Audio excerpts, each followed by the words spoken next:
Have you experienced the awesome power of the Panasonic Real 3DO system? Obviously.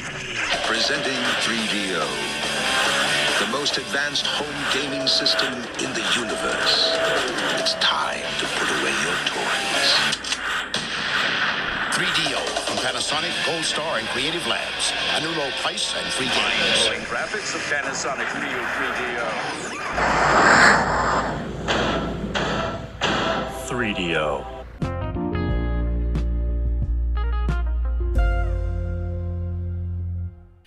Hello, everybody, and welcome back to the 3DO Experience, the 3DO Retrospective Podcast, where we talk about all things 3DO, the company, the console, and everything in between. I am Bill, and returning is Thrak. How you doing, Thrak? Yeah, hi. I'm sick as fuck. How are you? I'm depressed, but that's fine. I'm always depressed. Yeah, that's yeah, sure. That I could see why everything sucks right now.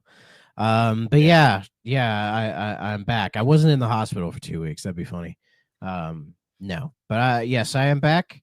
I think I told the viewers I went on a trip to Hawaii to see my sister and her family while they were still out there, because they will be coming back either December or January, because the education system in Hawaii sucks. And because they're in high school, they can't really fall behind, especially when one of them is already old enough to be looking at like college courses. So yeah, That's fair. But yeah, my guess is people probably want to know how Hawaii is, because I can't imagine most of our viewership has even been there. Maybe some of them have. I went to the land of Oahu, which is where Honolulu is, which is the capital. Overall, I found it kind of I liked it, but it was kind of a mixed bag in a lot of ways. The beaches were great. We did like a whole island tour, and we saw a bunch of really cool landmarks and things. There was a Japanese temple that I unfortunately did not get to go to. But that's, I think, because it was like a steep hill and there was a lot of walking, and my folks can't really do that kind of stuff anymore just because they're getting older. So we had to skip that, unfortunately. We did go to, I forget the name of the place, but it's basically where like they filmed Jurassic Park and a bunch of other movies, and it's like a bit of a touristy trap spot. We went there, which is pretty cool.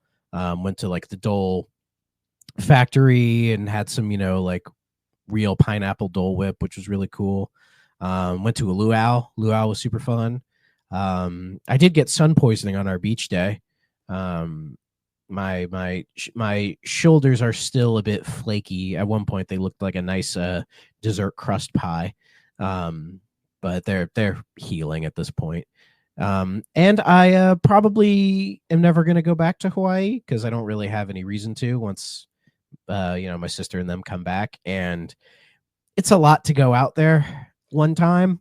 Yeah. And I like money wise and all that stuff. And you don't realize how isolating it is until you get there, because our maps don't really do justice to like how far Hawaii is. Like, it's kind of in the middle of fucking nowhere in the ocean. It's just a couple of small islands. It's literally like a 4 to 6 hour plane ride to get to like any other, like to get to Japan or Australia or wherever. So you are very kind of just out in the middle of nowhere. Though it doesn't come off as like isolating or depressing or anything like that. But, when you're driving through downtown and you see like, oh, all these like tourists and these well-off white people doing just fine, and then you see the natives not doing well, like literally seeing homeless people sleeping on benches and shit, is it really kind of kills the experience in a lot of ways. But overall, I thought it was fine. If you get the chance to go, you might as well take it, right? Yeah, I mean, if I ever went, I'd probably want to go see like Pearl Harbor or something. Like, oh yeah, we went and saw Pearl Harbor. That was pretty good. Did you go in the? Actually, I think it might still be closed. The Arizona Monument. No, it's open. Oh, is it open again? Yeah. It's when you get to Pearl Harbor, there's all the stuff you can see kind of around it. There's like a slightly off the beaten path is like a separate museum for like submarines that you have to pay way too much fucking money to go in, so we didn't. But we walked around everywhere else, and then for the Arizona thing, you kind of go into this like old kind of theater, and then there's this like one lady who like does her little monologue spiel or whatever. To me, it felt like she was a aspiring actor, a wannabe thespian, the way she was kind of reciting some of the stuff, which I thought was kind of silly, but nevertheless. And then you go out the other door, gonna be coughing the whole time, and then you get on a boat, and then you just take a short boat ride to the USS Arizona, because they, of course, never recovered it from the ocean. They just built a little monument over it so you can look and see what parts of it are visible and everything. And yeah, that was a pretty interesting experience.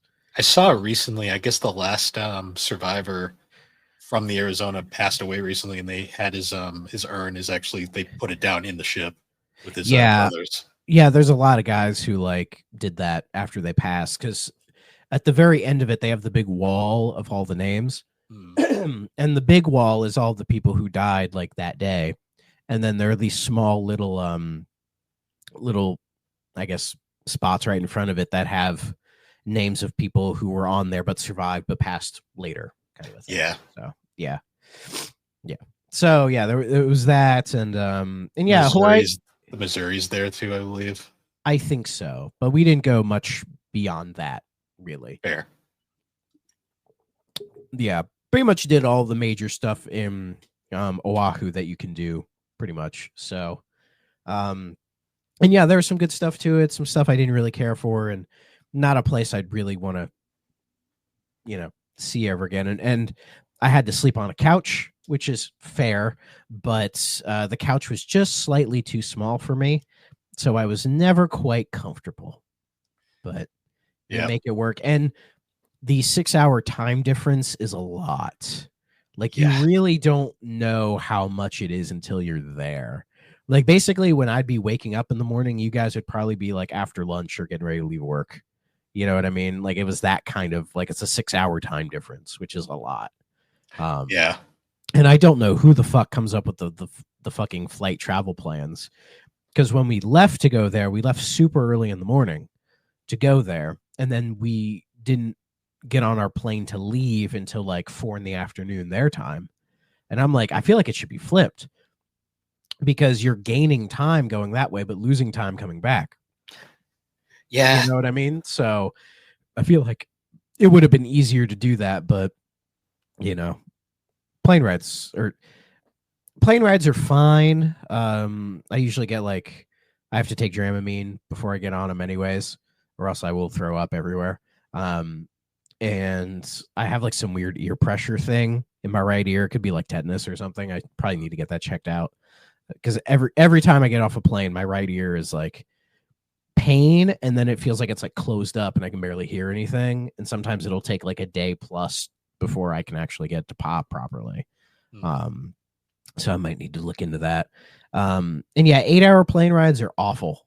Don't do them, kids. They're terrible. Because how we did it was we went from Columbus to Minnesota, which was like a 2-hour plane ride. That's not bad. That's perfectly fine. And yeah, it's the most in Minnesota I've ever been, and I took advantage. If you go in the Discord, I did buy some Vikings merch while I was there. There was a bunch of it everywhere. And then from there to Hawaii was 8 hours, and it's a lot. It was nice to, like, our plane had a bunch of screens in the back of the seats, so you could just like watch whatever movies you want, which is cool. They had a pretty decent selection, so I did that. But coming back was worse for some reason, even though it took less time overall. I think it was worse because it was basically overnight, pretty much. Yeah, those are always rough.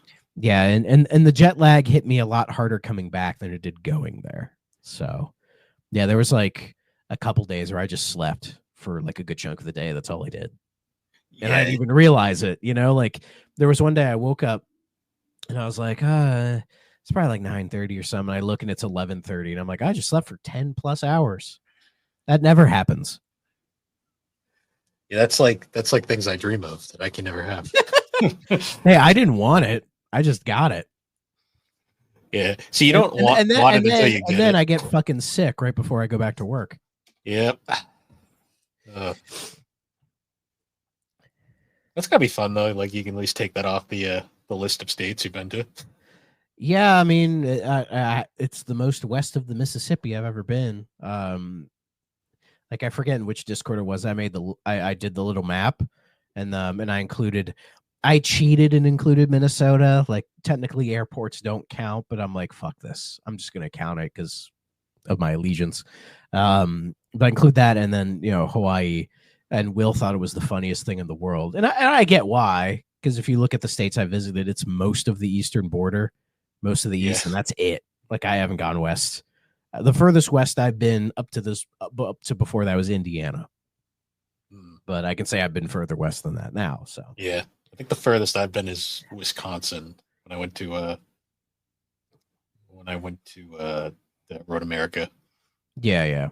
But then probably I'll probably eventually drive west one of these days. Just be like, let's just go and just see what's out there. Maybe I'll drive up to Aaron's house and knock on the door.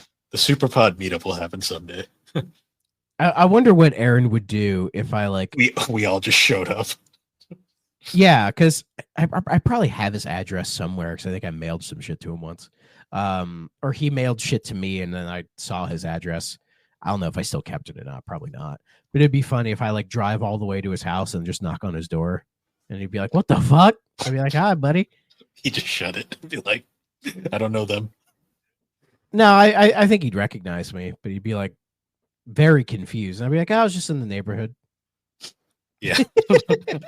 Yeah, just in the neighborhood. Yeah, I think he'd be spooked, but because he hasn't seen the whole of me. But none of you guys have seen the whole of me. But yeah, I would go into more detail, but I'm just, as you can hear, I'm not feeling too up to the task on everything. But it was what it was. Yeah, if you get the chance to Hawaii, go. If you go to Oahu, let me know, and I can recommend some stuff for you to do while you're there. So nice. Some good stuff, some good food, that kind of stuff, and a lot of friendly people. There wasn't really any assholes around, at least none that I saw.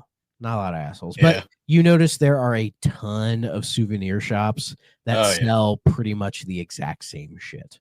Like the most souvenirs I got were we went to a swap meet that was right in front of Aloha Stadium. They were having a little swap meet, and that's where I bought most of my souvenirs that were handcrafted by Native Hawaiians. So supported the locals. Nice. So what the fuck you been up to? Making podcasts and not liking them?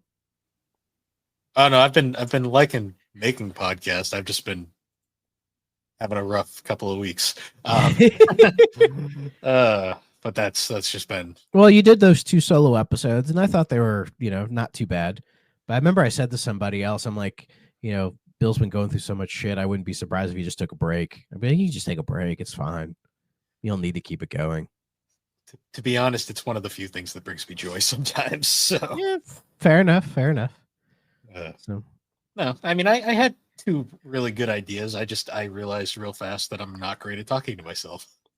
It's an acquired skill. I've garnered it over years of just being on my own and just talking to myself. Yeah, I do it a lot. I do a lot in the car. That's where you kind of develop that stuff, I think. I usually just put on a podcast or an album and that's where I just kind of sit in my silence for a good period. See, half the time I just can't help myself. I'm listening to a podcast or watching a video. I just can't help but talk back to it.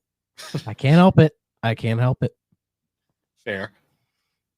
That's fair. Yeah, so if anyone who didn't see the title, this is just another chatting episode because we're just catching up. It's been a couple of weeks. We haven't really been able to play any 3DO stuff. We have been playing Sonic Crossworlds though. Yeah, so when I was out in Hawaii, I was like, oh, bring my Switch. I barely played that fucking thing because there's enough shit to do. And then when we had some off time, we'd just turn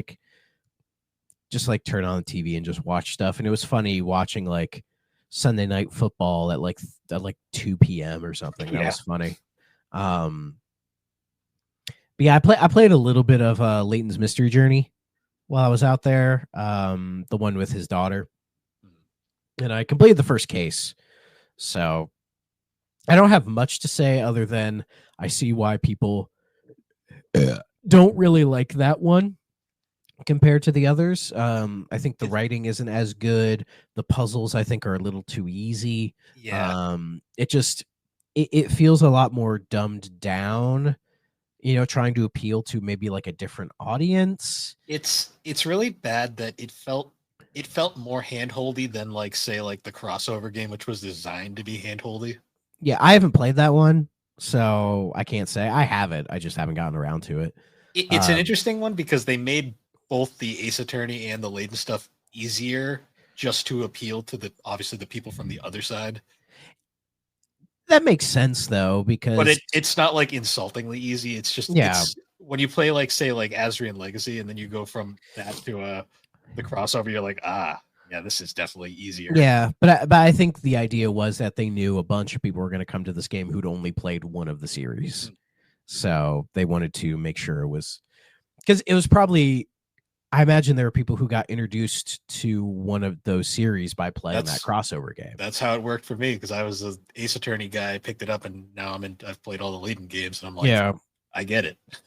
And when I eventually play it, I'll probably get hooked on Ace Attorney and go all the way through those. So, But yeah, I'll knock out Catriel and then I'll do that one. Other than that, coming back, I haven't had a huge amount of energy to play things really. I mean, I've played some stuff. I did start on Resident Evil 7, but I haven't gotten super far in it. Because the game is, it does a good job at being spooky at the very start and whenever I get sick, I just don't want to play a horror game. I'm like, I can't. No, thank you. I don't have the bandwidth for this. That's fair. But yeah, I've been playing Sonic Racing. I bought it when I came back, which I said I would. I don't know how many hours I have in it already. My son's played it a bunch and he really likes it too. And yeah, it's a really good kart racer. Like I don't really have according to my app, I have like 8 hours in it already. And yeah, it's just a really good kart racer. I don't have much more detailed things to say at the moment. I've had fun with it so far. We still gotta like have a few races at some point. We just gotta play that. Yeah. I've been having fun with the online. They basically just took Mario Kart 8's online structure and just copy paste. Yeah, the game feels like a mixture of Sonic and All-Stars Racing Transformed, Team Sonic Racing, and Mario Kart 8. Like those are the three that I really see in here. And it's crazy to me. This game was made by Sonic Team. Yeah, they did a good job. Aside from there's no Sumo Digital or anything. I think part of the dev team is, I forget the name of it, but they like brought in some people who worked on the initial D Sega arcade racing games. Because I'm sure they needed somebody in there who knew how to make a racing game. But yeah, like it being made by Sonic Team, which kind of surprised me. At like the game looks pretty good. It doesn't look amazing or anything, but I think it looks solid enough. Controls really well. I kind of hate that A is accelerate because I'm so used to the triggers. That bothers me. And you me. can't, and you can either switch it to A, B, or the right bumper. And I'm like, I just want the fucking trigger, please. But yeah, it's the not analog maybe. thing. Yeah, maybe it'll be an option in like a later update, but as of right now, it's not. But you kind of get used to it. Yeah, because the triggers and the bumpers do so much other stuff that it's probably for the best you just leave your thumb on A and then just let your top two fingers do the rest of the work. I got used to it really fast, but it was like when I first when I was like, how do I accelerate? And I was like, oh, it's A. Yeah. Or X and cross in my case, but yeah, or whatever. Yeah, whatever works. Yeah, it was very weird, but you get used to it. And yeah, reading a couple reviews on it, people were basically saying like with Mario Kart World doing the weird thing, it's nice to see Sonic Racing kind of embrace like familiar territory. What do you think of the whole like randomly in the middle of a stage it just goes to another level and then goes to Well, it's not really random because it's always the second lap. Well, yeah, it's random what stage it'll be.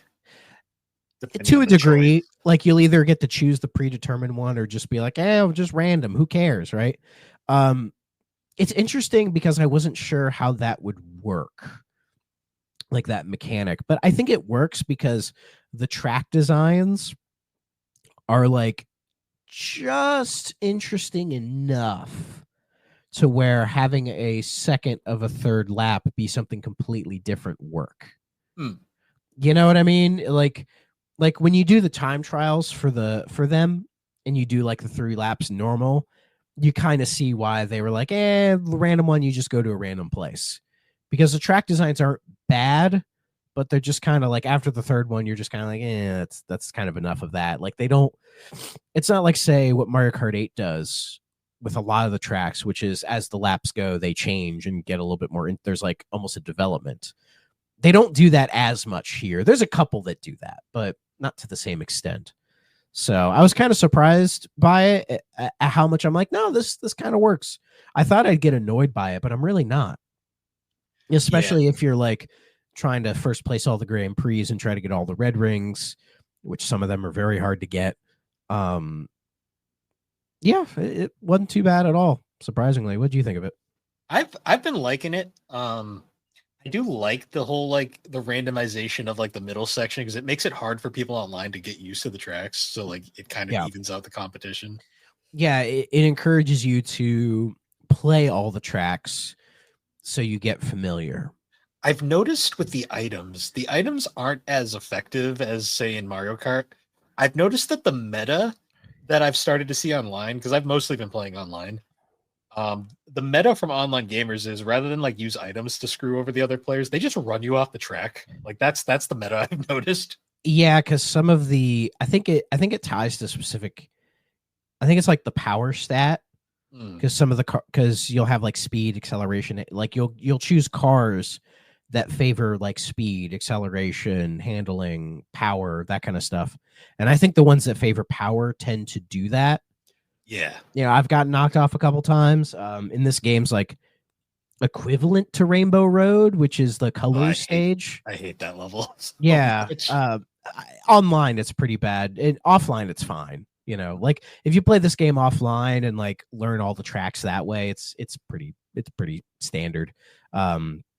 Though I noticed whenever I would like try to do the first place Grand Prix, a lot of the time, I like one of the races I would finish like second or third because the rubber banding is kind of strange. Like it has it, but it kind of hides it a little bit, and the way some of the items, it reminds me a little bit of Mario Kart Wii. Like some of the item balancing is off, where there are some times where I'll just go through a whole race and I'm fine. Like barely anything happens to me. And then there'll be others where it's just like 3 or 4 things happen to me at the exact same fucking time. Oh yeah. They're all like really annoying things. And yeah, online you see people, you know, min-max and all that kind of stuff. Because it does the same thing Mario Kart does, which is the further back you are, the more interesting items you get. Oh yeah. You know, like there's like the Wisp one, and you turn into a monster truck, and everything has their like Mario Kart equivalent. Except you know, where you're like, oh, there's not really a blue shell. The closest is that one ghost that like goes to the front and then throws like a blue tornado at you. Yeah, but I've like I rarely see that thing. Oh, I see it all the time. But I think it does swap between whoever's actually in first. Like if you get it and you're in first and you drop back, I think it moves to the next player. Yeah, it's not as unforgiving as the blue shell can be. Yeah, like the balancing it's a lot more chaotic, but it doesn't feel like frustratingly so. No, you know? It's just the right amount of bullshit. Honestly, like the most annoyed I would get was I'd be like, you'd get like a good draft on somebody, you'd be like really like heading for a pass, and then they just fucking crash into you, and it's like, oh, cool. It's like, okay. Yeah. And I finished like as high as first a couple times, and I think the lowest I finished once was like 10th. Because it was just like a bunch of like unlucky things happened at once, and it was online doesn't have rubber banding, so it's really hard to get back to where you are. Like offline has it, online does not. I don't sense any rubber banding. Like some people, if they barrel ahead, they're just ahead, and Oh, you're yeah. kind of fucked. Online is weird because like you can be like first 1 second and then like something will happen and you'll look at your thing and you'll be like, oh, I'm 12th now. How the fuck did that happen? Yeah, it can be ruthless, but it's fun though. At the end of the day, It is. It's still fun because the stakes for online racing aren't really that high. No, it's It's not really that serious. I mean, you have like a level up ranking system. I'm not 100% sure what it does. It might just give you more gadgets, I think. it the way so the rate the you're talking about like the E like Yeah. The grades, yeah. all that does from what I've noticed is I think it picks who you get assigned with because I noticed right now Oh, it's I know just like skill based matchmaking. I Everyone's think, favorite. I think so because like when I'm running I never notice any A. I'm currently a C, so like Yeah. I never notice any I haven't seen a B or an A yet. It's mostly just I run with like C's and D's and an occasional E. Yeah, Um, I've seen that as well. I've noticed that the one criticism I have is the way that the matchmaking works. Where unlike Mario Kart 8, where like once you get in a room, it kind of leaves you in that room until you leave. In Cross Worlds, it just puts you in a new room every time, so you can't really stick with the same racers, and it's not bad, but sometimes the connection will just kind of poop itself, and you'll be like, oh, okay. Yeah, I've noticed there were sometimes I would race with the same kind of people, kind of hopping in and out. Like I'm not sure how the hosting or the matchmaking works on that at all. Like I don't think they have it so like, oh, this person hosts. Like I don't think you can host at all. No, You just have to like just hop in and hope for the best. Like you can't set up like a race with a bunch of people. At least I don't think you can. I I know think like you can up I to know in the 4. menu you can you can set up groups, like have like group of people with you, but I don't know if you can like just race with them or you have to hop into a match with a bunch of other people, kind of a thing. I'm not sure how that works. Yeah, Um, but it's I nice that like the progression and everything offline and online is still like the same.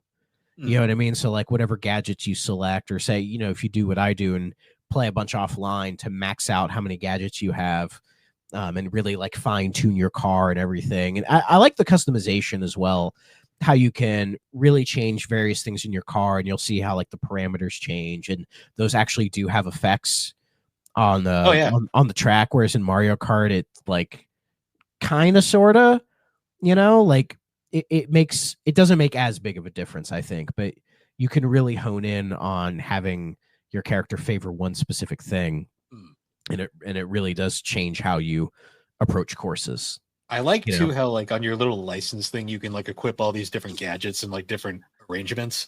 yeah, I love that they give you multiple tabs, so like you can set up say like one arrangement and be like, I don't feel like this one right now, and switch to a different one that yeah. you've You have also set up. like 5 different ones you can set up, which is cool.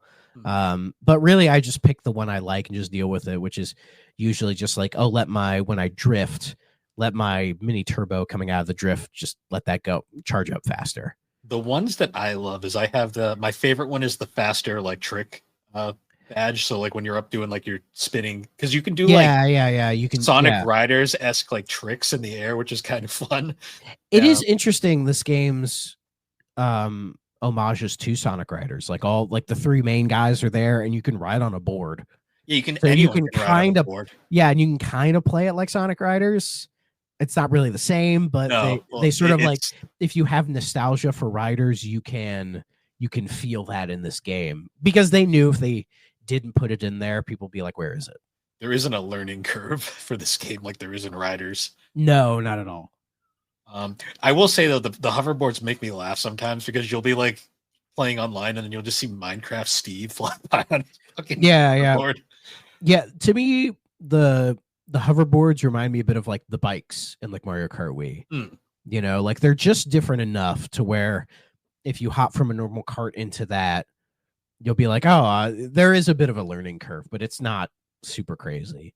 But Yeah. it's always funny seeing the riders guys using those.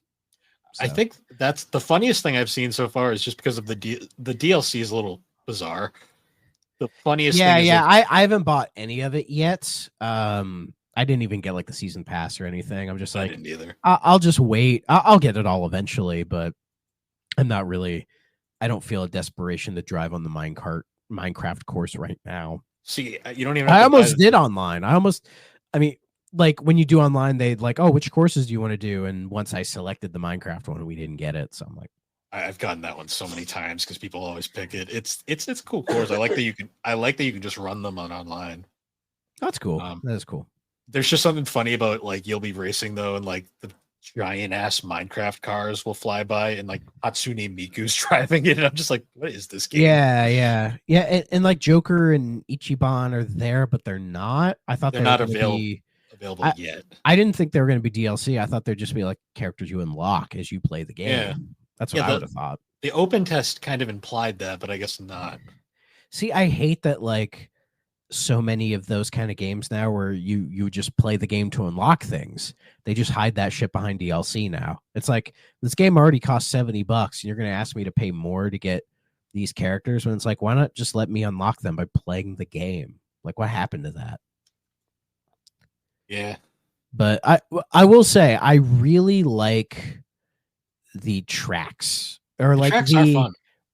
I went on about the designs being kind of iffy, but like as far as the race courses, but like the games that they choose and the areas they use from that, I was surprised. Oh yeah, I was like, oh, there's Unleashed, here's Colors, here's Frontiers, there's the Shadow Frontiers level where it's just basically the overworld in Shadow. Like that's a racetrack, which was cool. Using was a Metal Harbor from Adventure 2, like that. Radical Highway. Yeah, like there's no Green Hill, there's no chemical plant, there's none of the stereotypical Sonic locations you would expect a racetrack from. They're all like some of them. I think there's one or two of them that are like brand spanking new for this. But the ones that they pull from are from like more recent stuff.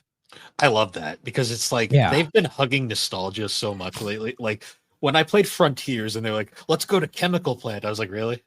We're doing this again? But like they're really focusing on like the later stuff that's been kind of ignored, which is kind of fun. Yeah. And I really appreciate the what they've been doing with that. Did I say Frontiers? I meant Forces. Yeah, I know. I knew what you meant. Okay. I was just gonna say. Yeah, I was trying to see if I could find a lineup of all the tracks so I could say where they're from, but here we are. Racetracks. Let's see. Oh yeah, we got 5 tracks from Unleashed. 5. I mean, Unleashed had some of the best stages. Apotos, Holoska, Market Street, Sky Road, and Dragon Road. I loved when I got to Dragon World and heard that music. I was like, yeah, yes. That's a really good one. Market Street kind of blew my mind. I'm like, really? We're doing a track from this random hub world and Unleashed? All right. But again, I appreciate that. Adventure 2 has Metal Harbor and Radical Highway, which made perfect sense. Sonic Heroes had Ocean View and Roulette Road. Ocean View, I think, is a phenomenal track. There were 2 tracks from Secret Rings, Kraken Bay, and Dinosaur Jungle. Like, what? I was like, guys? who asked for this? But I'm not complaining. But I was like, yeah, who asked for this? Yeah, we have Galactic Parade, which is essentially Rainbow Road, the closest thing you'll get to a Rainbow Road in Sonic from Colors, and Sweet Mountain. Sweet Mountain really was fun. Yeah, and then Kronos Island from Sonic Frontiers, and then the cyberspace from Shadow Frontiers, which is really cool.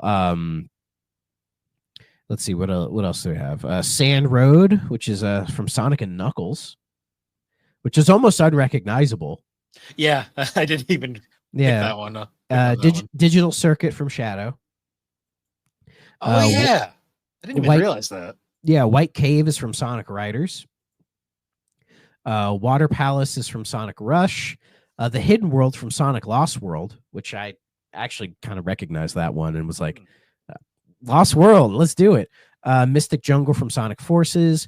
I liked the North Star Islands from Sonic Superstars. I liked that track because it was an amalgamation of all of the major acts from that game. Like each major like location was like a part of that track. Because you'll start at like the island and then you go to the desert and the golden area and everything, which I thought was a really nice touch. You could tell Sonic Team cared. Yeah, and it's White Space from Shadow Generations. Cyberspace is from Sonic Frontiers, but Shadow Generations has the White Space. And then there are a couple tracks from All Stars Racing and Team Sonic Racing. Ones that were like they had done them previous kind of a thing. But Yeah. it was cool to see, like, yeah, like none of the what you would expect courses. They were all from like modern stuff. Yeah, and even stuff like Colorful Mall, which I don't think is from a game at all. It's like brand new.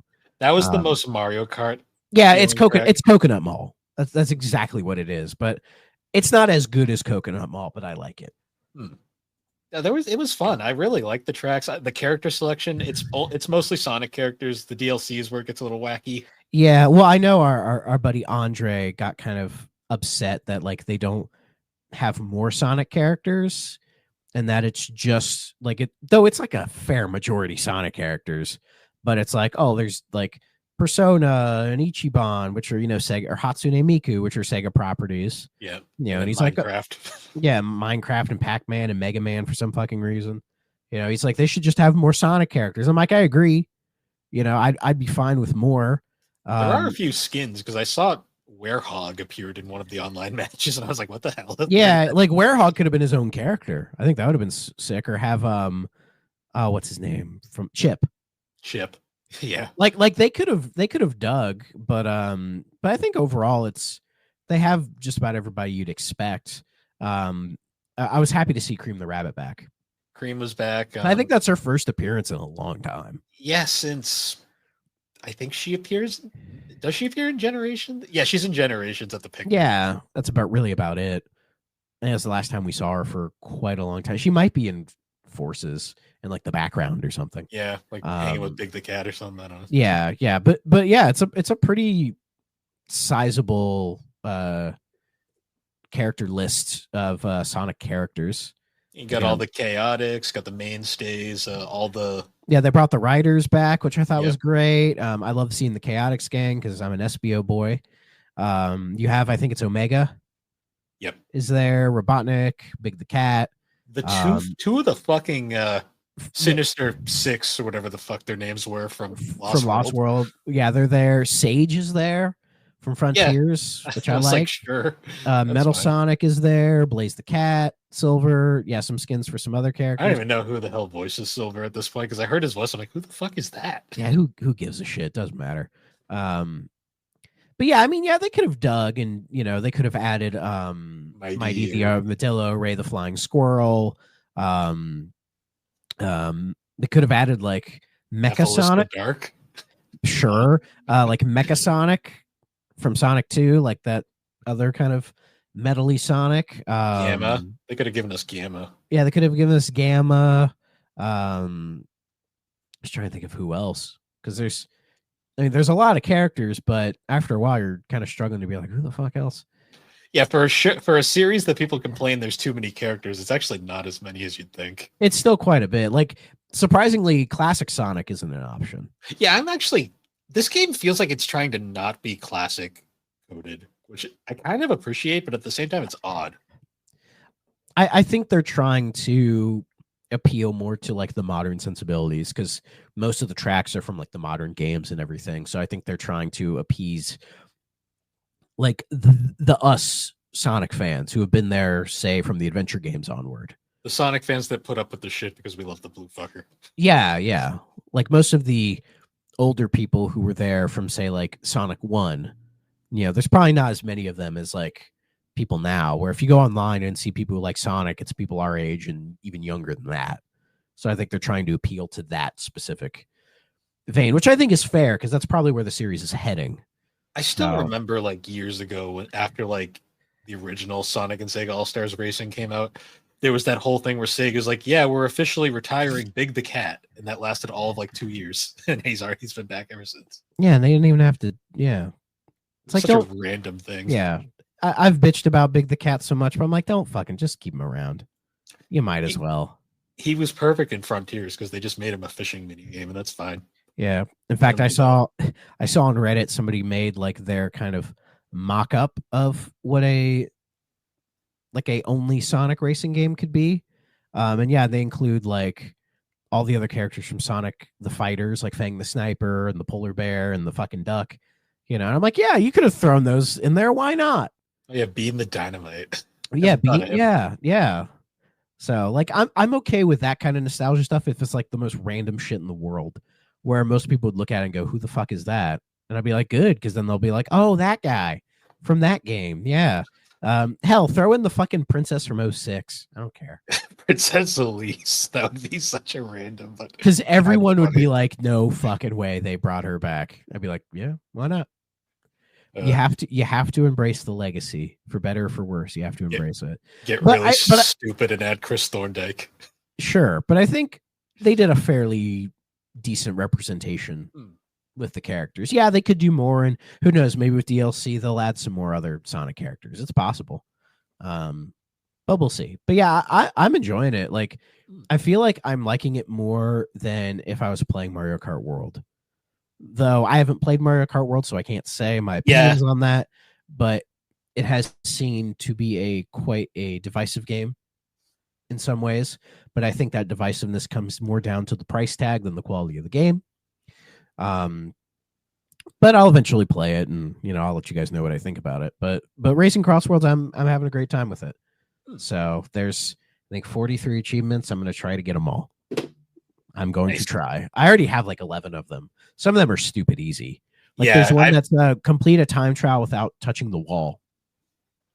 Oh. Super easy. Just drive slow as fuck. There's no time limit on it. You can spend 10 minutes on a course and not touch a wall. You'll be fine. Because then there's another achievement to improve on a personal record from another course. So you just do the one super slow to not touch the wall, and then once you finish it, do it normal, and you'll beat it in easy 2 achievements. So there you go. Yeah, my overall thoughts on it basically at the end, I was like Sonic Team made a damn good kart racer. It's continuing their hot streak since Frontiers. Yeah, in all honesty, because Superstars not perfect but good game. Shadow Generation. I still like Superstars. Like I'll defend it if people say it's a bad game. Like, it's not a bad game. I still think it's better than Wonder, but I know that's controversial to some people. But I enjoyed Superstars. It definitely has flaws, but I don't think it's a bad game by any sense. Frontiers I always really like. I really want to go back and replay that. Shadow Generations was fantastic. And so seeing Sonic Racing, and I'm like, yeah, it's pretty good. I'm vibing to this. It says to me that they're in a good spot right now. Sega in general has just been super good lately. Yeah, I think they're kind of, I think, doing the Capcom thing, which is just trimming the fat and getting to the core of what makes them work, right? And to me, it's Sonic, Yakuza, whatever Atlas does, the what is their PC division, which is pretty solid. The Total War games and stuff. The Total War stuff. The I forget what they're called.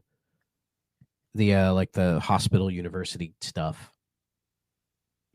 I know what you're saying. I can't think of it. I can't remember it. My brain is mush doo doo. Hold on. Oh, let me look it up.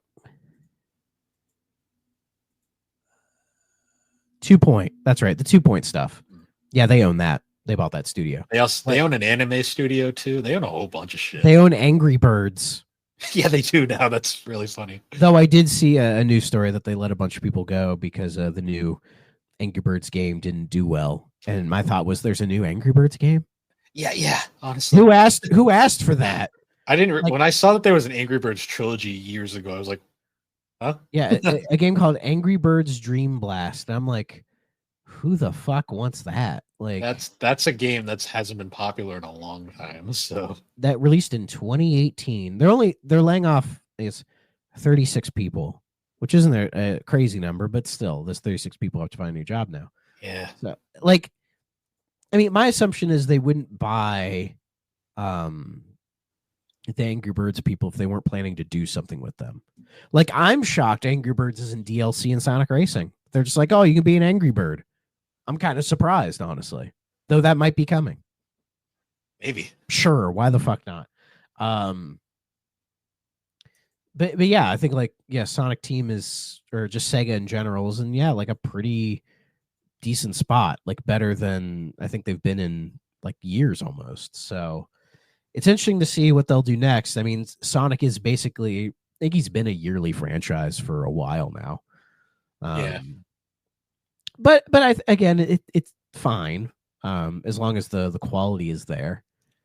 It seems they're taking their time now and they're not rushing it. So. Yeah, Frontiers 1 was 2022. So it's been a good 3 years. I wouldn't be surprised if the next like Sonic Team Sega game is Frontiers 2 for next year. Like 3 years seems about right, where, you know, they've already done the big revamp and the new engine and doing all the stuff that they were doing with it. So if they're just going to build off of that, it probably won't need as much time, because there was a big gap between Forces and Frontiers. So they needed a hard reset after Forces.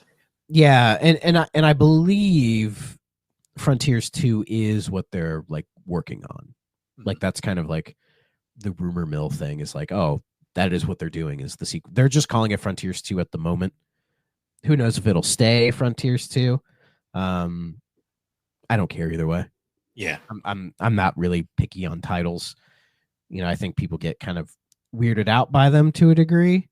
But also it's like the whole numbers thing. Like after a while, the number just looks comical. Like Black Ops 7. Like when you think about it, that's kind of silly when something gets that high. That's why like a lot of movies don't do that, you know? There's a reason they stopped numbering the Friday the 13th movies after part 8. Because they're like, yeah, this looks bad, you know? See, it's either like Jason Takes Manhattan or Vancouver or a boat. They either like move away from it or they just kind of make it ironic and they just keep doing it to be funny, which some do. But. Some do, but I think people, I think they do the subtitle thing, like say like what Assassin's Creed does, just have a new subtitle because then it looks more definitive, and it's not like, oh, I have to play all the other, like when you see a number, you know, you're like, oh, do I have to play Final Fantasies 1 through 15 to play 16? It's like, no. I mean, Final Fantasy gets away with it because it's an anthology series, so it doesn't matter. Yeah. But I guarantee you there are people who see 16 and probably think to themselves, do I have to play the first 15 to know what's going on? It's like, no, you're good. RPGs are kind of like the one exception, I feel like, to that, where they kind of get away with it. Yeah. But if they say called the next Mario game, like Super Mario 12 or whatever, everyone would be like, that's just sounds really dumb. Yeah. You know? Especially because we've already had 64. Yeah, exactly. So, or it's kind of like what Madden did. Like I remember when Madden 10 came out, the joke was always like, oh, it's the 10th game in the series. But then for, I think it was Madden 14, they called it Madden 25 because it was the 25th anniversary. Yeah. And it's like, guys, that's going to blow up in your face. And sure enough, I think this year was Madden 26. We had 25 last year. It's like, which Madden? Like, if you go to Wikipedia and type in Madden 25, they're like, which one? I'm like, oh no. Yeah, it's like I always think of that really old angry video game video, though, like the confused about titles video or whatever. Chronologically confused. Yeah, yeah, that's a classic. Just because it's so right, it's like accurate to a degree. Some of them he kind of forces it. He forces the issue, but. Like when he jokes about Mega Man 64, he's like, 64? Like, yeah, I always liked his when you know he was joking was like the Naked Gun one. Well, yeah, that was just that one was funny. I liked that. Just funny. He's like, where are these other 32 movies? And he makes like the list. You know? Yeah. Yeah, he's like, oh, that's cool. You get the sequel and then half of another movie. Yeah. that's a very like a Police Squad, Leslie Nielsen type joke as well. Yeah. You know, 2.5. It's like, oh, so we get half of the third movie. That's great. That's absolutely a Leslie Nielsen kind of joke. Yeah, that was funny. Yeah. This stuff is stupid and ridiculous. So just play the games. Don't think about it too hard. We did get some new Nintendo music. We've actually got a couple things in the. We do. Okay, let me see. I know there's been a lot of news. Most of it bad. Yeah. We don't have to go over everything. Like the main things I saw were EA getting bought by the Saudis. That's great. Yeah, that happened. And Trump's son-in-law, gross. And then there was all that. Of course, when I leaves, when that whole fucking like Xbox shit starts happening. Yeah. And it's like, you know, I'm kind of over all of that. Like I was thinking about it when I was seeing it. I'm like, you know, I'm so tired of console wars. Like, Well, I'm so tired of it. I'm tired of people shouting Xbox is dead because I'm like, guys, the boy has been crying wolf since 2013. It's been 12 goddamn years, and they're not dead. They're not going anywhere. Like, could we just stop? Like, I'm just fucking tired of it because it's like it's all just bullshit, and it's people who are just not acting in good faith, and people who have like, I feel like the gaming industry by large has pinned Xbox as the bad guy. And that's been that way for a very long time. And that's why it is the way that it is. I mean, people do not have the same energy for when other companies do this bullshit compared to, say, Xbox. They don't. Yeah, especially I'll see memes about like oh, when Xbox does this or Xbox does that, and I always think, I'm like, if Sony or Nintendo did that, would you have the same energy? And the answer is no, you wouldn't. And it's like, there is holding companies accountable, which you absolutely should do. And I'm not saying they're above that, but it's just like, match the fucking energy when other companies do stupid shit. You know what I mean? That's my only take. And it's like, I don't really care. I mean, Game Pass went up. I don't like that. I bumped it down to the cheaper one. You know, I just don't have the money for that. You know, I think 30 is too much. So, you know, it is what it is.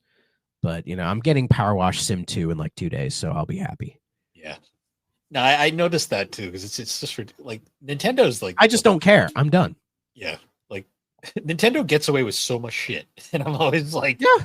I'm like, okay, but you're going after Microsoft. Like, whenever I see someone and Sony's been getting away with shit too, but also Sony is smarter about it because the moves they make are a lot slower and quieter. Yeah. They don't do a lot. You know, it feels like they're just very silent and don't do a lot. Right. That's the thing that annoys me about like about Sony is like Sony does a lot of stupid shit, but no one notices. But then when Sony does something that's completely inconsequential, that's when people get like up in arms, like the fucking store. Like, I still like look back on that. I'm like, you guys got annoyed by that, like way more than something that they probably didn't think about for. No, I'm convinced all the people that were calling Sony evil for shutting down the PS3 store, you hadn't thought about it in fucking decades. Like, just maybe I don't think it was that long to be decades. Well, you know what I mean. Probably a long time. Like, and the funny part is, it's still up. Like now, it just exists. Meanwhile, Nintendo it'll get shut down one of these days. They'll shut it down quietly one day and won't tell anybody, and then people will be like, "Oh, okay." Yeah. Well, I think the PSP store stayed shut down. Yeah, the Vita store. That one went away, and I think that's fair because, like, who the fuck was using the PSP store? Who's still using their PSP online? Exactly, right? Like the PS3, there's probably some people, but like, there's a few exclusive games on there that are still worth. And like the Vita, I know the Vita still has its fans, so. The Vita store still being up. I've noticed with the Vita store, they're just kind of, it's more just shit's getting delisted. Yeah, which is what's going to happen, I think, more or less, is the companies themselves are just going to get rid of their games. And then eventually Sony will just look at it and see the store doesn't have that much on there. And they're like, all right, fine. Like, everyone else is abandoning it. We might as well just shut it down. It just drives me. And at that point, you'll see like the list of people being like, oh, these games aren't playable anywhere else. And it's like, yes, they are. Don't. Yeah, most of them are. These games have been archived and backed up. They're out there. You know, like, we don't need to pretend like emulation, you know, whatever. Like, you can emulate all this shit. Who cares? Yeah, like, it just it annoys the fuck out of me that like they lost their shit over that, and then not Sony, Nintendo literally tells all their fans to eat shit when they shut down the 3DS store, and most people just got over it in like a week. Yeah, because like, you know, Daddy Nintendo, give me more. You know. Yeah. I think people are just in. I think a lot of people are just in very unhealthy relationships with video game companies, and it's like, guys, these are billion-dollar corporations. All they want is your fucking money. Okay, you don't have to do this weird YouTube essay bullshit bandwagony thing, you know. Yeah. And I mean, the only reason I'm saying what I'm saying about Microsoft is just because of the hypocrisy and the inconsistency I see. You know, like, I'm not saying they're doing great things. You know, there's some things they're doing I think are weird, but they've been doing weird stuff forever now. So it's like, where are they? I don't even think they know where the fuck they're heading. No. And I've said it before, as long as I can turn on my Series S and still play games on it, I will be fine. I've always said, like, when people ask why I prefer PlayStation, I'm always like, I just like the controller more. That's literally it. Yeah, so whatever. And probably eventually I will get into the handheld PC space, not the Xbox Rock Ally. It was a little too expensive for me.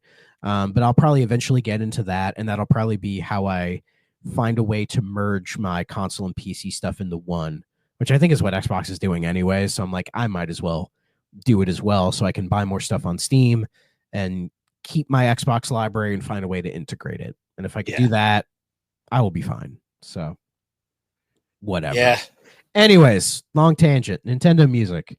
The only one I see that's new. So there's two new things, because the last thing we talked about was Princess Peach. Oh yeah. I see Metroid 2 Return of Samus.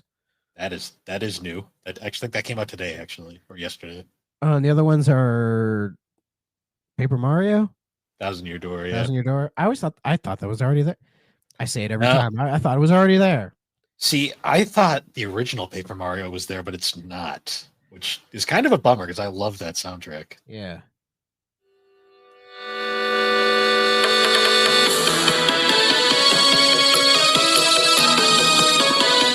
Love that track. This is as much as we can play before Nintendo will sue us. Well, whenever I play Thousand Year Door, or when I messed around with the remake, I think I played like the first 3 chapters of it. You can get that badge. I think it's a badge to where you can switch to the original soundtrack as opposed to the new one.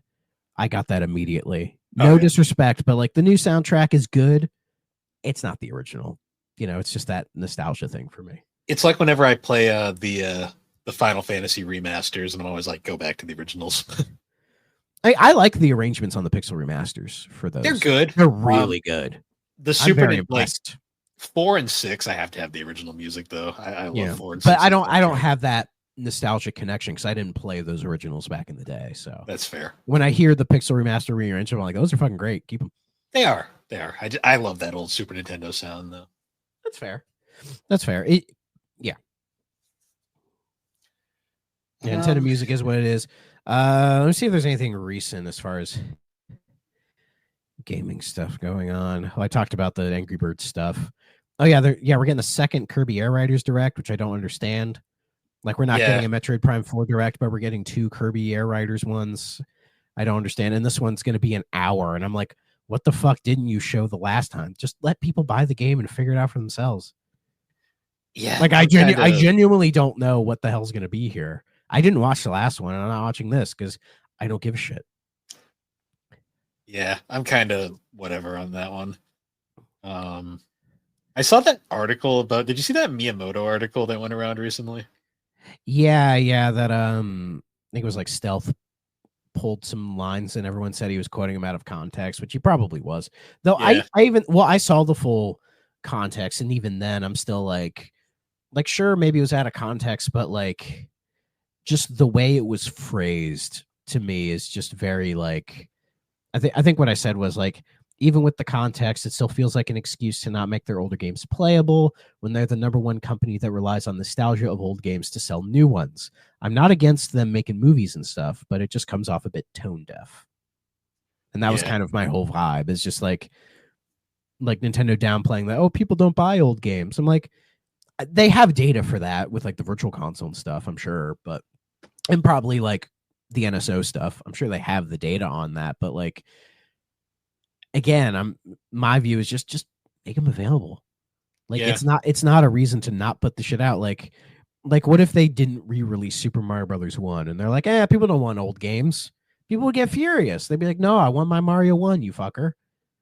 You know, it's just like, just let them have it, especially when you're doing the Nintendo Classics thing and you could just dump whatever on there. And it's like, who cares? Especially like your first party stuff.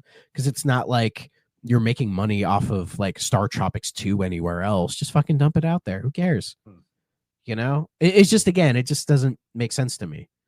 And plus, it's not like Nintendo is going out of their way making fresh new IP or like completely reinventing the wheel. They ain't doing that. No. What was the last IP they made? Splatoon. Yeah. That's done well. That's a good one. But Yeah. I mean, I could see Nintendo making a new IP in the future, but it's not Yeah. really. They don't need to do that.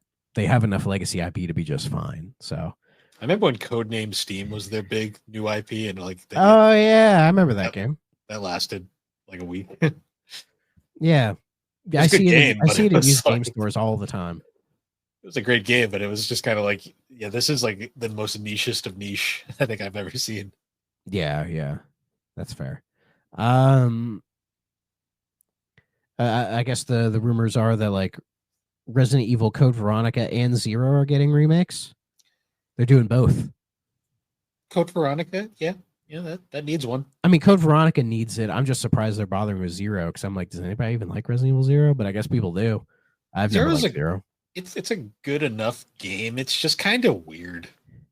Yeah, but I never really cared for it. I just think It's got the opera singing slug monster in it. yeah, I just thought the whole swapping back between two characters was just kind of clunky. Just didn't work for me. Yeah, it. But I again I trust Capcom, and so if they're remaking it, they probably have a way of getting around it. I'm just surprised at this point because Zero runs off the same engine as the original remake. I'm always kind of like, if they're gonna remake Zero, why haven't they remade the original again? Well, I don't think they need to. No, they No, don't, because the remake is phenomenal. But Yeah, but they probably will. My guess is the plan is they're doing 2 through 4, then they're gonna do Code Veronica and Zero, then they'll do 5. I think 5 will be the last one because it's the end of like the Wesker arc. And then when that's done, they'll go back and do 1 again. That's what I'm thinking they will do. But like just skip 6 because fuck 6. Well, 6 exists in this very weird part in the timeline where it feels like it kind of got retconned. Yeah. You know what I mean? Because 7 and 8 feel very much like their own thing, but connected to the other games in some ways. Yeah, 7's like completely standalone, and then all of a sudden Chris shows up, and you're just like, oh. Yeah. I would say spoilers because I'm playing that, but I already know. But whatever. But I know like they find ways to be connected to the old stuff, and you know, Requiem is connected to fucking was it Outbreak or something? That weird PS2 Yeah. game. Yeah, the game that nobody fucking remembers. Yeah. But like 6, it almost feels like Capcom wants you to forget 6 ever happened. Because again, it sits in a weird spot in the timeline where it doesn't really get referenced, doesn't ever like get a callback. It's just like it's still there if you want to play it, but they're just like, and I don't think they really knew what to do with 6. Like the bit I've played of 6, it feels very like, oh, we got to do this because people like it. So, but what do we have? You play as like 3 million characters, and they all have their own branching storylines because that's what people like in Resident Evil, right? You have all these characters doing all these stories and shit. It's like, I guess I don't. All I remember is you and Tony getting run over by that goddamn train multiple times. That section was bullshit. It was absolute bullshit. Didn't make any sense to me. But whatever. But yeah, I didn't really see much else that was really that newsworthy. So. Yeah, it's been a slow news week. That's fine. We got games coming out. So yeah, I got Power Washes out on the 23rd. And that's gonna be I'm just gonna be playing the shit out of that. You guys already know I've been waiting for Power Wash Sim 2 ever since they announced it. Because I never thought they would bother to do a sequel. I thought they would just keep doing DLC for Sim 1 for another like 5 years, which they could have done and gotten away with it, but they went ahead and made a whole ass new game with some new stuff, and I'm really curious to what it's going to do and where it's going to go and how it ties into the lore. Yes, there is lore. I love that. I'm not kidding. There is actual story and lore. So I'm just curious to where all that's going to go. It is day 1 in Game Pass, but I think it's like the higher ultimate tier. But I'm like, it's Power Wash. I'll pay for it. It's only $25, so I'm going to pay for it anyways. I don't care. They already have all my money from the DLCs, so I'll give them money for the main game. That's fair. Well, but also the sequel is being published by Future Lab. Oh, who were cool. the developers of the original. It was first one. I always liked my fun fact is, did you know that Power Wash Simulator 1 was published by Square Enix? Huh. Which explains why the DLC is Final Fantasy and Tomb Raider, you know, back when they owned Tomb Raider. That'll do it. Yeah, that explains all of that, which I think is hilarious. But for the sequel, it's them developing and publishing it. I'm assuming they made a bunch of money off of the first one, so good for them. I mean, they got a bunch of my money buying all those fucking DLCs. That was an There's unexpected. a lot of them, a good chunk of free ones and paid ones, so you get kind of a mixture. That was one of those unexpected like hidden hits that just kind of came out. Yeah, to me, it's like it's the culmination of the second job sim market or whatever. Because I've tried so many other sim games on like Game Pass and Steam and all this other stuff, and a lot of them are like cute, interesting ideas, but none of them hit the same way, like at all. Like there's those, truck driving simulators, which are fine, but those are very different games. Like I tried Spray Painting Simulator. I thought I'd like it, but I didn't because it was too back and forth. Like you couldn't really get into the zen of it because it felt like almost the opposite of Power Wash, where it's like, oh, instead of cleaning shit, you're painting walls. Like, cool idea, right? And you have to buy the paint and mix everything and all that. But there was just a lot of extra jargon that I just didn't want to bother with. And then it felt like the game was way too specific on what it would say is like spray painted or not. Because I was in the art museum and I was painting the walls, right? And they say like, oh, once you get to like this amount of the wall painted, you're good. They just like straight up tell you, like, you don't have to 100% it, it'll fill it out for you. And these walls, it said like, oh, you're missing something. And I was constantly pushing the like in Power Wash, if you push, I think it's left on the D-pad, you'll see like the orange, like of what's still dirty. Like I was doing that for spray painting to be like, oh, what part of the wall haven't I covered? I didn't see anything. I was like, this wall is fucking covered. Like, what am I missing? And I got frustrated and stopped playing it. And I tried not visceral cleanup detail, but I think it's crime scene cleaner. And that was fun for a little bit. But after the first job, I was kind of over it. And then I tried, played a little bit of Supermarket Sim, where you kind of like build your own supermarket. The only reason I know about that game is because Game Grumps has like a 30-part series on it. I'm just like, it's very involved. It is very involved. There's a lot watched you can like do. half of that, and I was like, holy shit. I played a couple hours of it, and I got over it pretty quickly. I was like, this is interesting, but I know a lot of the sim games, they're just too involved for me. See, the most I do is Power Wash. This is a Power Wash. All I have to do is just clean shit. I don't have to worry about anything else. And I like that. It's meditative for me.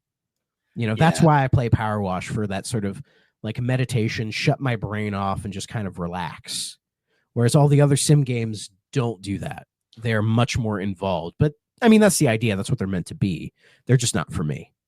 See, that's kind of why I just stick with like the Sims. Like that's like my sim game I play. Oh, I played a bit of Sims 4 over the weekend, and that game runs like shit on console. Terrible. Oh yeah, the PS4 and Xbox One ports. Like it's Marvel that they did it. Janky as fuck, dude. Yeah. And when I was playing it, I was like, I see why I don't really like The Sims that much. It hits but also like my kid set it up and he was like, oh, I'm gonna have like a toddler and like a teenager in the same house, and that was it. And I was trying my best to manage it because the kid's like going to school and shit and all that. And I was like, this is a nightmare. Yeah, that's why I stick to like Sims 2 and Sims 1. The Sims 1 in particular is really I do have a soft spot for Sims 1 because of how simple it is. And eventually when it's a good price, I'll buy it on Steam. And then I'll show my kid, I'll be like, this is the fucking Sims right here. This right here. This is the real shit. Because Sims 4 is very complicated. And the way they try to make it work for a controller just feels forced at best. Yeah. Like it'd probably be better on PC, but I'm just not going to bother. I'm just going to wait for Sims 1 to just get cheap enough. Sims 2 I would play on console because it's kind of tailor-made for that. Yeah. Sims 3 is fun too, but Sims 3 is that game's actually somehow more complicated than 4. Yeah.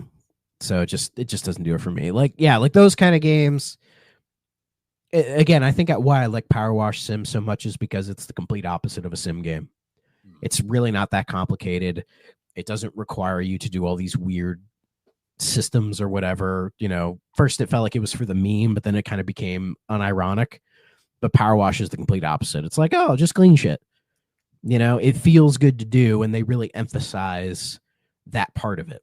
It's a stimulation game. Like, it really. Yeah, it's more Power Wash stimulation, not simulation. Yeah. Because I don't know if any of you ever tried to Power Wash in real life. It fucking sucks. Yeah, I did it on my first car. My dad was like, "Here, have the Power Wash." I was like, "Oh, this will be fun." I'm like, "This sucks." Like, this really. It seems cool, but then you do it, and you're like, "I hate this." The luster goes away after like 5 minutes. You're like, "I'm just cleaning a car." Yeah. Whereas in a video game, it's because you have that more like structured progression. It feels better. You don't have to worry about where the dirt goes when you spray it away. You don't have to worry about that. It just disappears. Yeah, into the void. It video gameizes.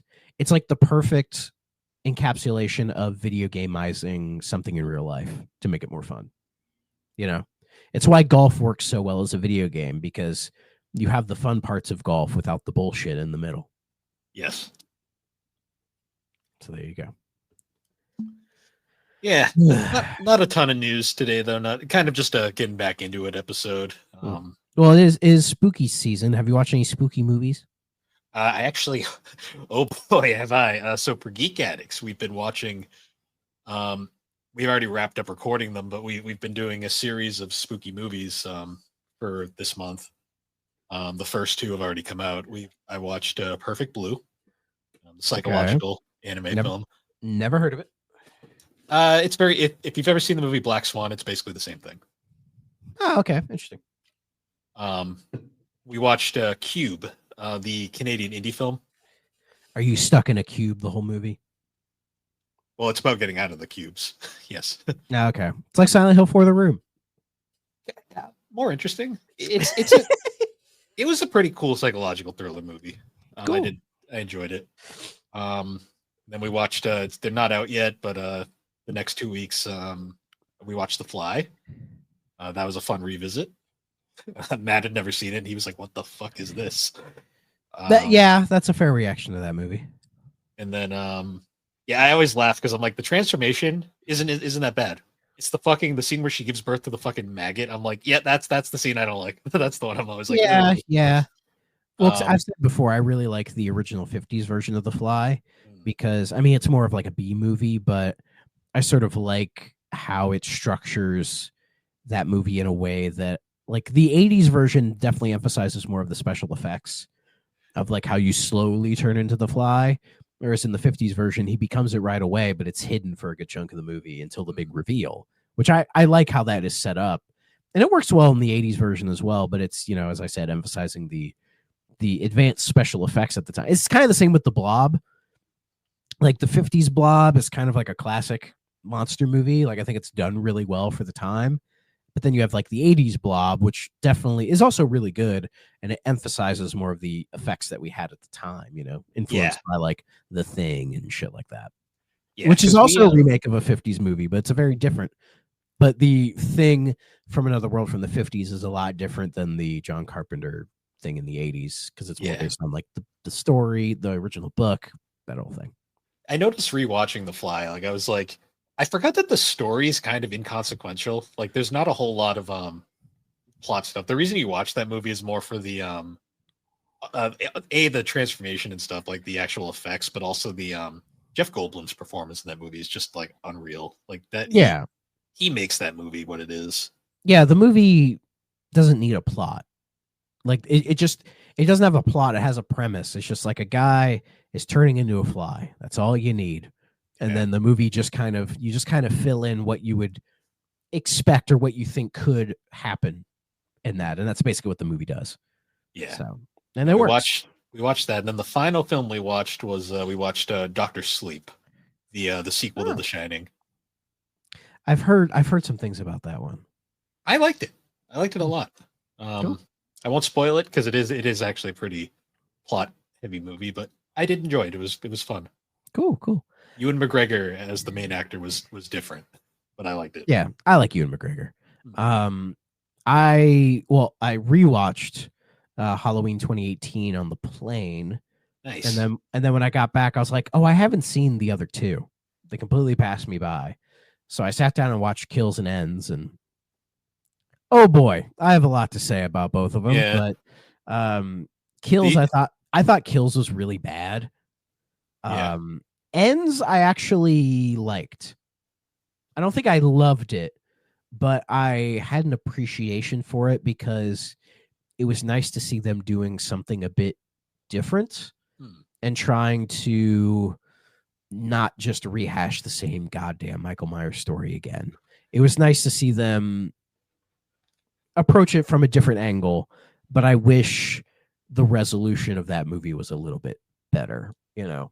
I forget. You agree with me that Halloween 3 is underrated, right? Oh, I love 3. Okay. It's amazing. Yeah, like people have always given shit about 3, but like I remember when I first learned of 3 back in the day. I think it was James Rolfe when he was doing like Monster Madness or whatever. He praised 3. You know, he's like, yeah, people always give a shit about it not being Michael Myers, but it's actually like a pretty interesting kind of a movie. And then I was like, oh, and then I went and watched it, and I was like, this is fucking great. Why do people hate this movie? You know, and still they hate it because it wasn't the other ones, really. Yeah, when it's really like one of the best films in the entire series. Like it's really well done. I've always said like I kind of wish they kept the anthology format going because it would have been way more interesting. Yeah, I think you could have done a lot more with that. You know, but you know, we have to make money, so it's got to be the same fucking slasher story here and there. But I like the first 4 Halloween movies. I think the first 4 do pretty well. Then after that, it's like 5 is bad. Curse is probably my least, is the one I hate the most. But you know, we don't have to go into that. Is this the one with like H2O and like Resurrection? H2O is fine. Resurrection, I was thinking about it. I'm like, I think I view Halloween Resurrection the same way I view Batman and Robin. They're both bad movies, but they're so funny and entertaining unintentionally. I kind of give them a pass. Like there is something so hilarious about watching Busta Rhymes karate kick Michael Myers in the face that I'm like, I can't genuinely hate this movie just for the entertainment value alone. Like it's so stupid. I kind of fuck with it. I get that same feeling with Batman and Robin too, because like it's really funny. It's like they're both terrible movies, of course, but I kind of guilty pleasure. I can kind of laugh and have a fun time.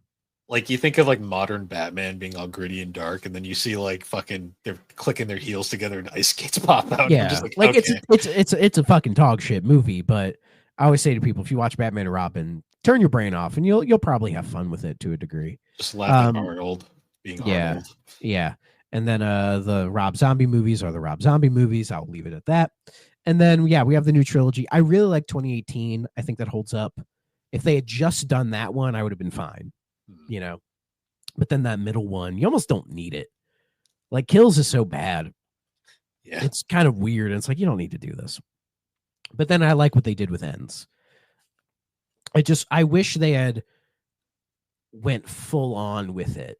You know, like if you've seen the movie, the ending, I'm like, they kind of botched the ending, which is a shame because I think it was going so well. They could have, like, it reminded me a little bit of, I think it's Scream 4, where they try to do like, if Scream 4, it's the one I'm thinking, that's the one, if it ended like 10, 15 minutes before it actually does, like at the house where like the killer is revealed and everything.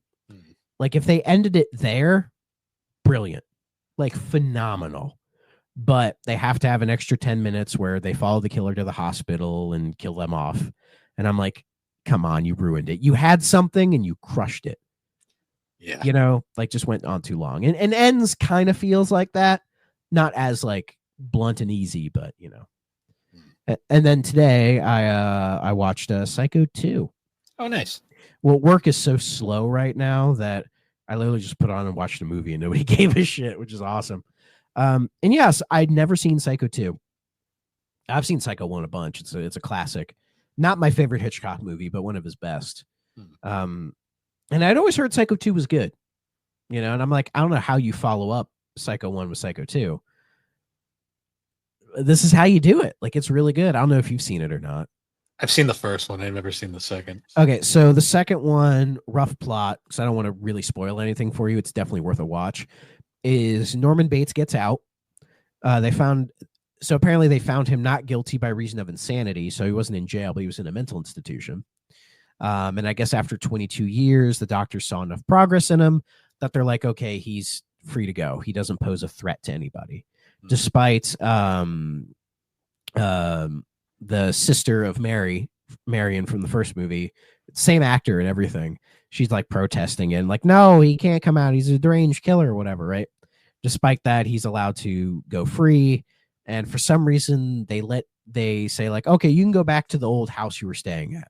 That part I found kind of strange. I'm like, wouldn't it make more sense just to give him like an apartment in town or whatever? They try to explain that in the dialogue where the doctor's like, oh, you can just get you an apartment uptown. He's like, nah, I just want to stay here. I'm like, I feel like the state wouldn't let him. But whatever. So basically he's there and then he's just trying to lead a normal life.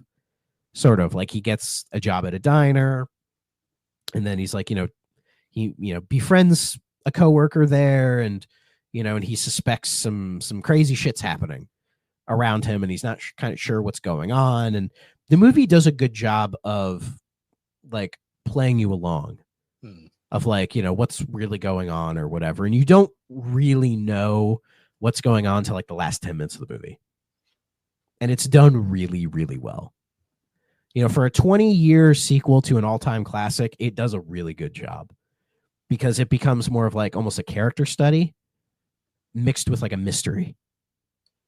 Nice. Like it's not, I mean, it is like a horror movie, but it's not horror in the same way like Psycho was, the original. It's different, but I think it works really well.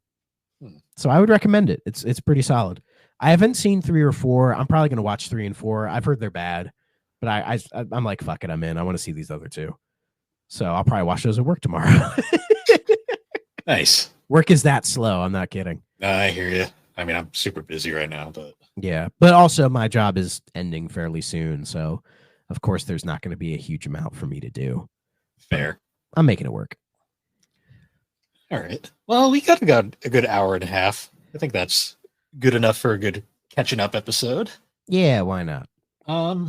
Did we have any plans for next week, or was it still kind of up in the air? I don't fucking know. What do you want to play? So I had a thought.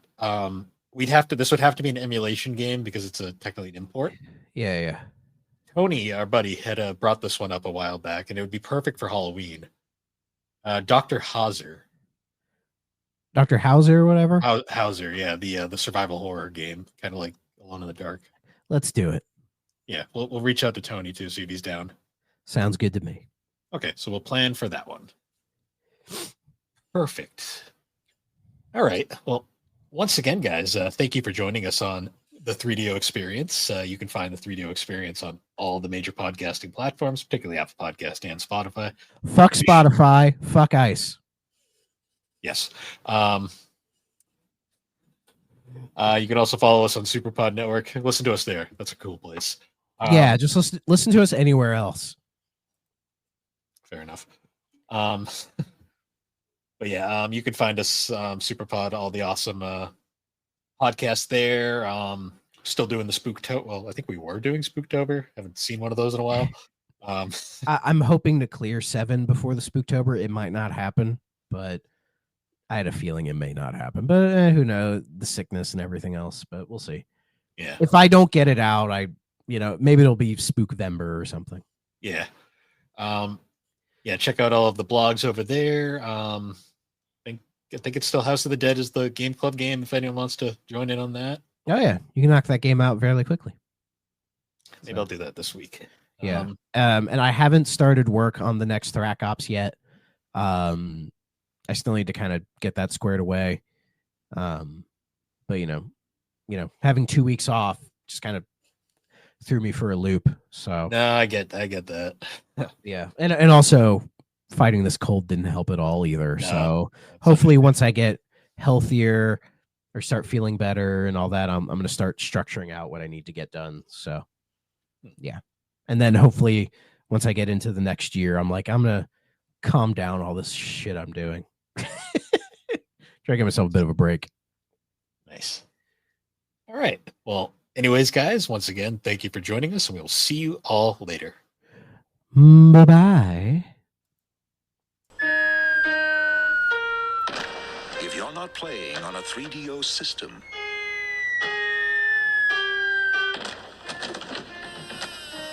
what are you playing with?